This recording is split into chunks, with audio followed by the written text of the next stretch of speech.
Good morning. Today's Bible reading comes from Judges 6 through 8.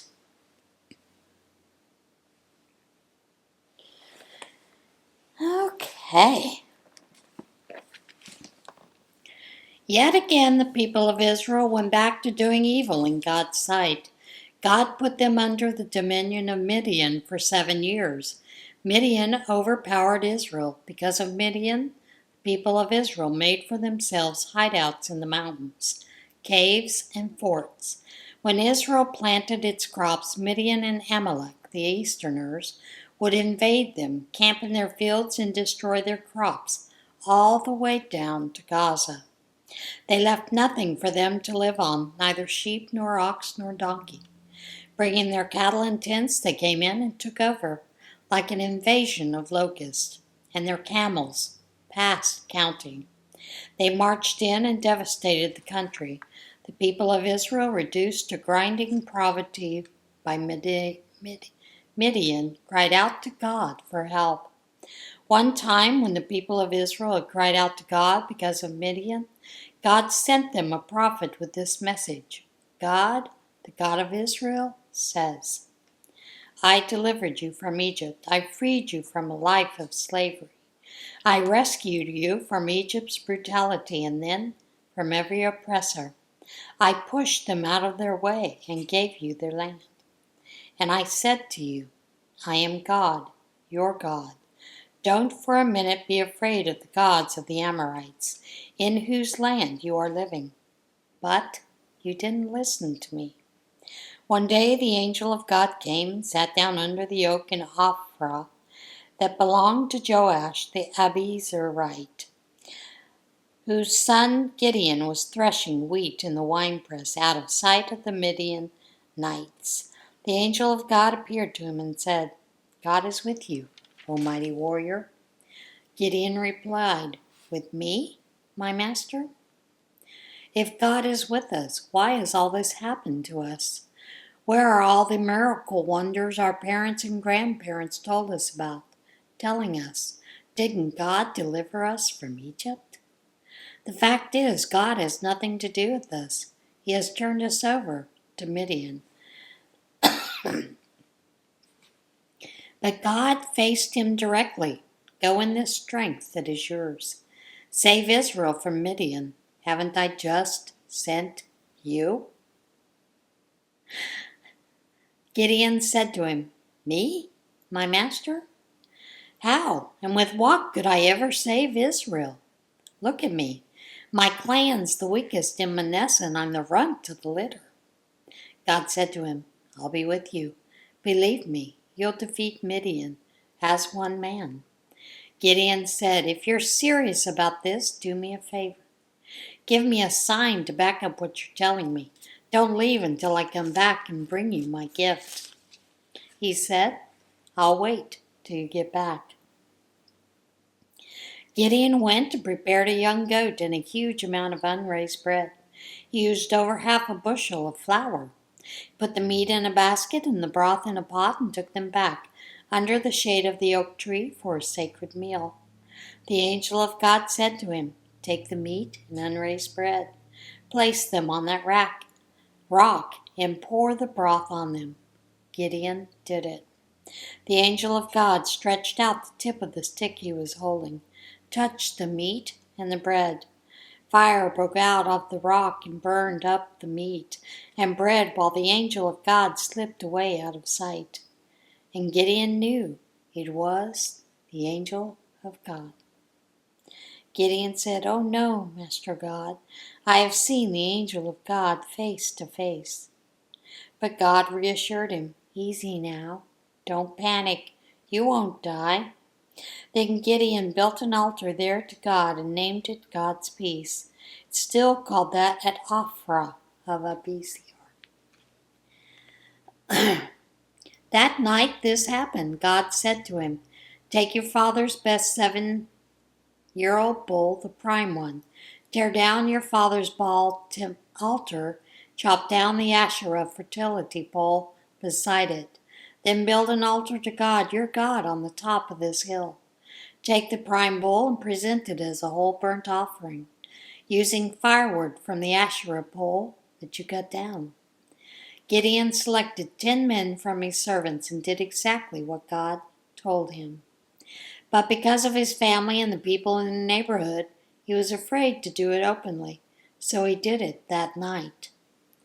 Early in the morning, the people in town were shocked to find Baal's altar torn down, the Asherah pole beside it chopped down, and the prime bull burning away on the altar that had been built. They kept asking, "Who did this?" Questions and more questions, and then the answer: Gideon, son of Joash, did it. The men of the town demanded of Joash, "Bring out your son. He must die. Why, he tore down the Baal altar and chopped down the Asherah tree." But Joash stood up to the crowd, pressing in on him. "Are you going to fight Baal's battles for him? Are you going to save him? Anyone who takes Baal's side will be dead by morning. If Baal is a god in fact, let him fight his own battles and defend his own altar." They nicknamed Gideon that day Jerubbaal, because after he'd torn down the Baal altar, he said, "Let Baal fight his own battles." All the Midianites and Amalekites, the Easterners, got together, crossed the river, and made camp in the valley of Jezreel. God's Spirit came over Gideon. He blew his ram's horn trumpet, and the Abiezrites came out ready to follow him. He dispatched messengers all through Manasseh, calling them to battle, also to Asher, Zebulun, and Naphtali. They all came. Gideon said to God, "If this is right, if you are using me to save Israel as you've said, then look, I'm placing a fleece of wool on the threshing floor. If dew is on the fleece only, but the floor is dry, then I know that you will use me to save Israel, as you said." That's what happened. When he got up early the next morning, he wrung out the fleece, enough dew to fill a bowl with water. Then Gideon said to God, "Don't be impatient with me, but let me say one more thing. I want to try another time with the fleece, but this time let the fleece stay dry, while the dew drenches the ground." God made it happen that very night, only the fleece was dry while the ground was wet with dew. Jerubbaal, Gideon, got up early the next morning, all his troops right there with him. They set up camp at Herod's Spring. The camp of Midian was in plain north of them near the hill of Morah. God said to Gideon, You have too large an army with you. I can't turn Midian over to them like this. They'll take all the credit, saying, I did it all by myself, and forget about me. Make a public announcement. Anyone afraid, anyone who has qualms at all, may leave Mount Gilead now and go home. 22 companies headed for home. 10 companies are left. God said to Gideon, There are still too many. Take them down to the stream, and I'll make a final cut. When I say this one goes with you, he'll go. When I say this one doesn't go, he won't go. So Gideon took the trips down to the stream. God said to Gideon, Everyone who laps with his tongue, the way a dog laps, set on one side. And everyone who kneels to drink, drinking with his face to the water, set to the other side. 300 lapped with their tongues from their cupped hands. All the rest knelt to drink. God said to Gideon, I'll use the 300 men who lapped at the stream to save you and give Midian into your hands. All the rest may go home. After Gideon took all their provisions and trumpets, he sent all the Israelites home. He took up his position with the 300. The camp of Midian stretched out below him in the valley. That night, God said to Gideon, Get up and go down to the camp. I've given it to you. If you have any doubts about going down, go down with Purah, your armor bearer. When you hear what they're saying, you'll be bold and confident." He and his armor bearer Purah went down near the place where sentries were posted. Midian and Amalek, all the Easterners, were spread out on the plain like a swarm of locusts, and their camels, past counting, like grains of sand on the seashore. Gideon arrived just in time to hear a man tell his friend a dream. He said, "I had this dream. A loaf of barley bread tumbled into the Midianite camp. It came to the tent and hit it so hard it collapsed. The tent fell." His friend said, "This has to be the sword of Gideon, son of Joash, the Israelite. God has turned Midian, the whole camp, over to him." When Gideon heard the telling of the dream and its interpretation, he went to his knees before God in prayer. Then he went back to the Israelite camp and said, "Get up, get going. God has just given us the Midianite army." He divided 300 men into 3 companies. He gave each man a trumpet and an empty jar with a torch in the jar. He said, "Watch me and do what I do. When I get to the edge of the camp, do exactly what I do. When I and those with me blow the trumpets, you also, all around the camp, blow your trumpets and shout for God and for Gideon." Gideon and his 100 men got to the edge of the camp at the beginning of the middle watch, just after the sentries had been posted. They blew the trumpets all at the same time, smashing the jars they carried. All 3 companies blew the trumpets and broke the jars. They held the torches in their left hands and the trumpets in their right hands, ready to blow, and shouted, "The sword for God and for Gideon." They were stationed all around the camp, each man at his post.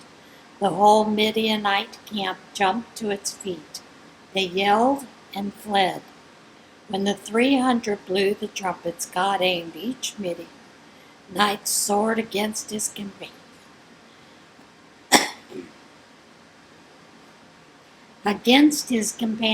All over the camp. They ran for their lives to Bethsheba, toward Zerah, to the border of Abel Maholah, near Tabah. Israelites rallied from Naphtali, from Asher, from all over Manasseh. They had Midian on the run. Gideon then sent messengers throughout all the hill country of Ephraim, urging them, "Come down against Midian, capture the fords of the Jordan at Beth Arah." So all the men of Ephraim rallied and captured the fords of the Jordan at Beth Arah. They also captured the 2 Midianite commanders, Oreb, Raven, and Zeb, Wolf. They killed Oreb at Raven, Rock. Zeb they killed at Wolf, Winepress. And they pressed the pursuit of Midian. They brought the heads of Oreb and Zeb to Gideon across the Jordan. Then the Ephraimites said to Gideon, "Why did you leave us out of this, not calling us when you went to fight Midian?" They were indignant and let him know it. But Gideon replied, "What have I done compared to you? Why, even the gleanings of Ephraim are superior to the vintage of Abiezer. God gave you Midian's commanders, Oreb and Zeb. What have I done compared with you?" When they heard this, they calmed down and cooled off. Gideon and his 300 arrived at the Jordan and crossed over. They were bone tired, but still pressing the pursuit. He asked the men of Succoth, "Please give me some loaves of bread for my troops I have with me. They're worn out, and I'm hot on the trail of Zebah and Zalmunna, the Midianite kings." But the leaders in Succoth said, "You're on a wild goose chase. Why should we help you on a fool's errand. It's these allergies, folks. Gideon said, "If you say so. But when God gives me Zebah and Zalmunna, I'll give you a thrashing, whip your bare flesh with desert thorns and thistles." He went from there to Peniel and made the same request. The men of Peniel, like the men of Succoth, also refused. Gideon told them, "When I return safe and sound, I'll demolish this tower." Zebah and Zalmunna were in Karkor, with an army of about 15 companies, all that was left of the fighting force of the Easterners. They had lost 120 companies of soldiers.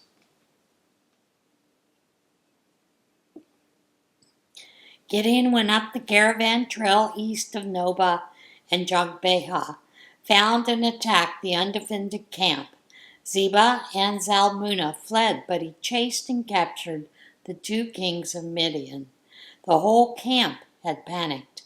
Gideon, son of Joash, returned from the battle by way of Harry's Pass. He captured a young man from Succoth and asked some questions. The young man wrote down the names of the 7 officials and leaders of Succoth, 77 men. Then Gideon went to the men of Succoth and said, "Here are the wild geese, Zebah and Zalmunna. You said I'd never catch. You won't give me so much as a scrap of bread to my worn-out men. You taunted us, saying that we were on a fool's errand." Then he took the 77 leaders of Succoth, thrashed them with desert thorns and thistles, and he demolished the tower of Peniel and killed the men of the city. He then addressed Zebah and Zalmunna. "Tell me about the men you killed at Tabor." "They were men much like you," they said, "each one like a king's son." Gideon then said, "They were my brothers, my mother's sons. As God lives, if you had let them live, I would let you live." Then he spoke to Jether, his firstborn. "Get up and kill them." But he couldn't do it, couldn't draw his sword. He was afraid. He was still just a boy. Zebah and Zalmunna said, "Do it yourself if you're man enough." And Gideon did it. He stepped up and killed Zebah and Zalmunna. Then he took the crescents that hung on the necks of their camels. The Israelites said, "Rule over us, you and your son and your grandson. You have saved us from Midian's tyranny." Gideon said, "I most certainly will not rule over you, nor will my son. God will reign over you." Then Gideon said, "But I do have one request. Give me, each of you, an earring that you took as plunder." Ishmaelites wore gold earrings, and all the men had their pockets full of them. They said, "Of course, they're yours." They spread out a blanket, and each man threw his plundered earrings on it. The gold earrings that Gideon had asked for weighed about 43 pounds, and that didn't include the crescents and pendants, the purple robes worn by the Midianite kings, and the ornaments hung around the necks of their camels. Gideon made the gold into a sacred ephod and put it on display in his hometown Ophrah. All Israel prostituted itself there. Gideon and his family, too, were seduced by it. Midian's tyranny was broken by the Israelites. Nothing more was heard from them. The land was quiet for 40 years in Gideon's time. Jerubbaal, son of Joash, went home and lived in his house. Gideon had 70 sons. He fathered them all. He had a lot of wives. His concubine, the one at Shechem, also bore him a son. He named him Abimelech. Gideon, son of Joash, died at a good old age. He was buried in the tomb of his father Joash at Ophrah of the Abiezrites. Gideon was hardly cool in the tomb when people of Israel had gotten off track and were prostituting themselves to Baal. They made Baal of the covenant their god. The people of Israel forgot all about God, their God. who had saved them from all their enemies who had hemmed them in. And they didn't keep faith with the family of Jerubbaal, Gideon, honoring all the good he had done for Israel. And that is it for today's Bible reading. As always, get in touch with God today, and I will see you again tomorrow. Bye.